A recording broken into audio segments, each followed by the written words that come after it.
D'abord, il faudrait que ces personnes comprennent bien le mystère trinitaire, qu'il existe bien que Dieu est bien Père, Fils et Saint-Esprit.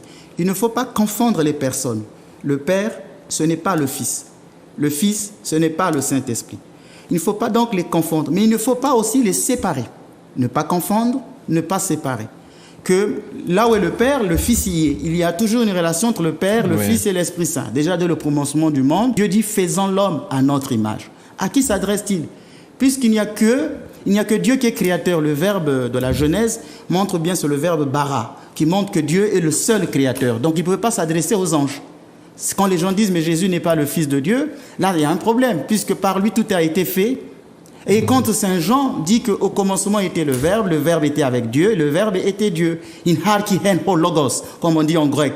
Ouais. Le logos, c'est l'idée créatrice, qui montre bien que le Verbe, le logos, c'est l'idée créatrice.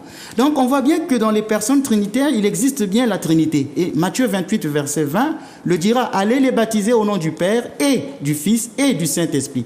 On ne peut pas baptiser au nom d'un homme.